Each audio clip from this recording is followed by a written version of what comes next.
आज 8 जनवरी 2026 है और भारतीय शेयर बाजार में एक बहुत ही अजीब सी कहानी चल रही है। अजीब और एक तरह से देखें तो दोहरी कहानी। हाँ बिल्कुल। अगर आप बड़ी तस्वीर देखें तो सब कुछ लाल नजर आएगा। सेंसेक्स और निफ्टी लगातार चौथे दिन गिरे हैं और माहौल काफी तनाव भरा है। लेकिन इसी तस्वीर के एक कोने में कुछ ऐसा हो रहा है जो यकीन करने लायक नहीं है। कुछ छोटी कंपनियां जिन्हें हम माइक्रो कैप्स कहते हैं, वो न सिर्फ बढ़ रही हैं बल्कि रॉकेट बनी हुई हैं। बिल्कुल, और ये क्लासिक केस है जहां बाजार की जो औसत चाल है वो असल कहानी को छुपा रही है। तो आज हम इसी पर बात करेंगे। हाँ, आज हम द इकोनॉमिक टाइम्स और मनी कंट्रोल में छपे कुछ लेखों के आधार पर इसी दोहरी चाल को समझने की कोशिश करेंगे। हमारा मकसद सिर्फ ये बताना नहीं है कि क्या हो रहा है, बल्कि ये जानना है कि ऐसा क्यों हो रहा है। सही बात है। क्यों एक ही बाजार में एक तरफ मायूसी का समंदर है और दूसरी तरफ कह सकते हैं कि उम्मीदों का तूफान। चलिए तो फिर इस समंदर की गहराई में उतरते हैं। शुरुआत उस बड़ी मायूस करने वाली तस्वीर से करते हैं। लगातार 4 दिनों की गिरावट, ये आंकड़ों में कितनी बड़ी दिख रही है। आंकड़े वाकई में चिंताजनक हैं। देखिए, इन 4 कारोबारी सत्रों में बीएसई सेंसेक्स 1600 से ज्यादा अंक टूट चुका है। 1600 अंक? हाँ, और निफ्टी 50 में भी करीब 1.7% की गिरावट है। लेकिन इसका असल मतलब समझिए, निवेशकों की दौलत से करीब 9 लाख करोड़ रुपए हवा में उड़ गए हैं। 9 लाख करोड़?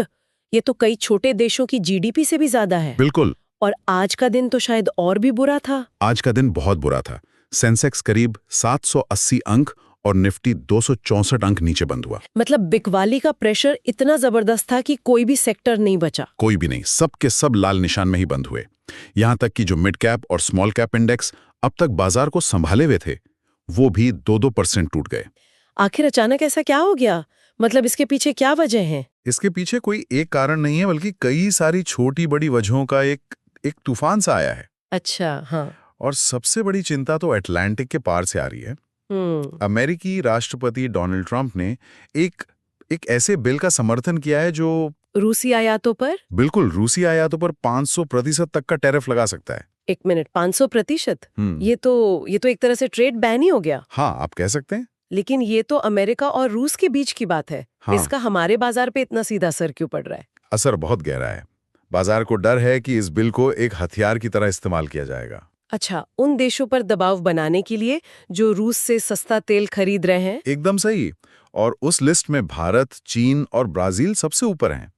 याद रखिए, अमेरिका पहले ही हमारे कुछ उत्पादों पर 50% तक टैरिफ लगा चुका है। हाँ, और उसका कनेक्शन भी हमारे रूसी तेल आयात से ही जोड़ा गया था। तो ये एक तरह से पुरानी धमकी को और बड़ा करने जैसा है। लेकिन क्या ये सिर्फ एक राजनीतिक पैंतरेबाजी नहीं है? क्या वाकई अमेरिका इतना बड़ा कदम उठाएगा?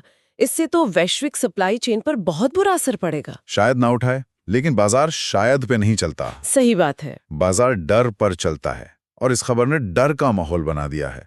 और इसी से जुड़ी एक और घटना है जिसने इस आग में घी डाला है। वो क्या है? वेनेजुएला में राजनीतिक उथल-पुथल। अच्छा, मैंने सुना था अमेरिकी स्पेशल फोर्सेस ने वहां के राष्ट्रपति निकोलस मादुरो और उनकी पत्नी को गिरफ्तार कर लिया है। हाँ, और वेनेजुएला के पास दुनिया के सबसे बड़े तेल भंडार हैं। इस तरह की अस्थिरता से कच्चे तेल की कीमतों में आग लग सकती है। तो कुल मिलाकर भू राजनीतिक तनाव अपने चरम पर हैं। तो ये तो हुई वैश्विक बातें, लेकिन क्या हमारे घर में सब कुछ ठीक चल रहा है? मुझे लगता है बात सिर्फ बाहर की नहीं है। सही पकड़ा आपने। दूसरी बड़ी चोट घर के अंदर से ही लगी है। बाजार के 2 सबसे बड़े खिलाड़ी एचडीएफसी बैंक और रिलायंस इंडस्ट्रीज, इनमें लगातार बिकवाली हो रही है। और जब ये 2 हाथी लड़खड़ाते हैं तो पूरा जंगल हिल जाता है। बिल्कुल। मेटल इंडेक्स 1.9% और आईटी इंडेक्स 1% नीचे आ गया। पर क्या इन कंपनियों के अपने बिजनेस में कोई दिक्कत आई है या ये सिर्फ एक बाहरी दबाव है? बहुत अच्छा सवाल है, और यहाँ एक दिलचस्प नजरिए वाली बात है। एक विशेषज्ञ हैं डॉक्टर वीके विजय कुमार।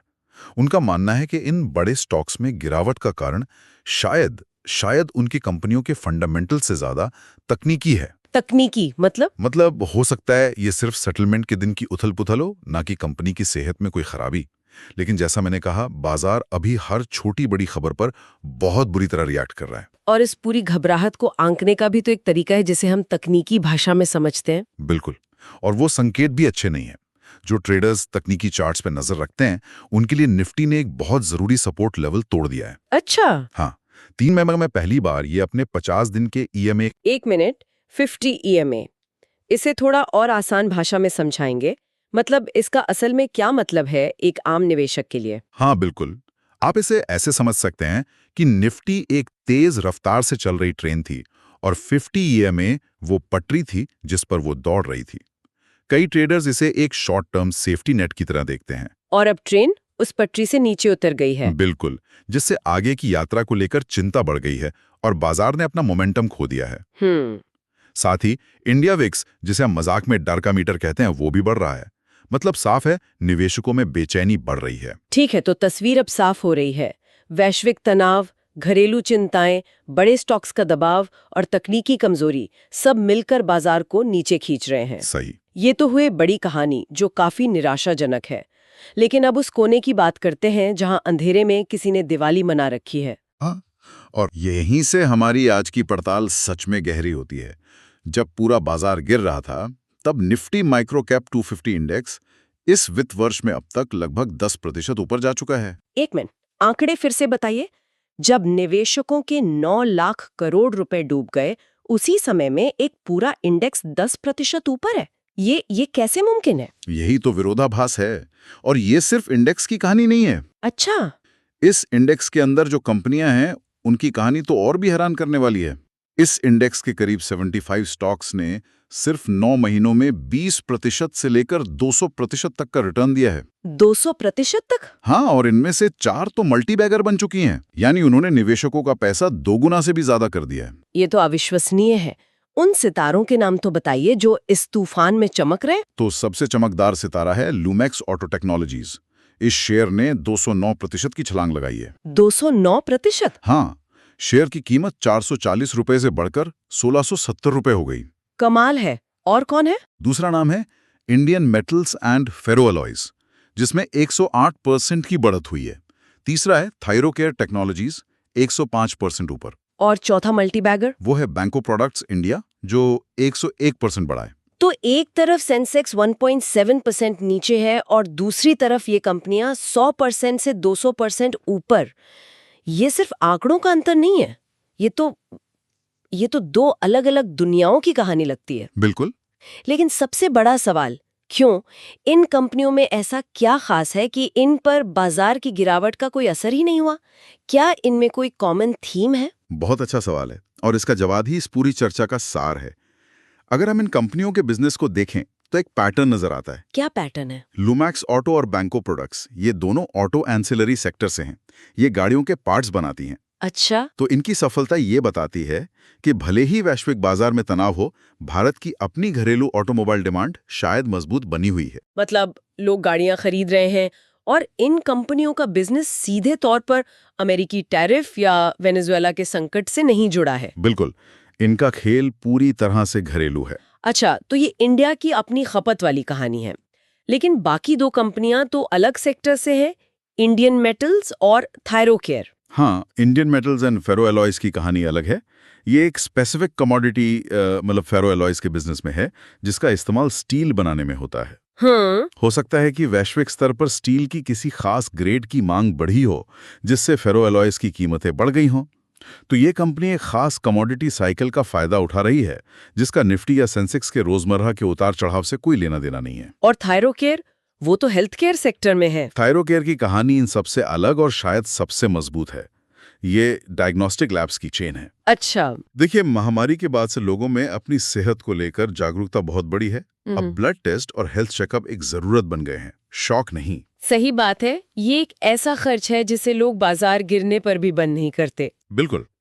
तो ये एक डिफेंसिव बिजनेस है जिस पर आर्थिक सुस्ती का असर कम होता है। तो अगर मैं इन चारों कहानियों को जोड़ने की कोशिश करूं, एक की ताकत घरेलू ऑटो डिमांड है, दूसरे की ताकत एक ग्लोबल कमोडिटी साइकिल है और तीसरे की ताकत हेल्थ केयर की जरूरत। हाँ।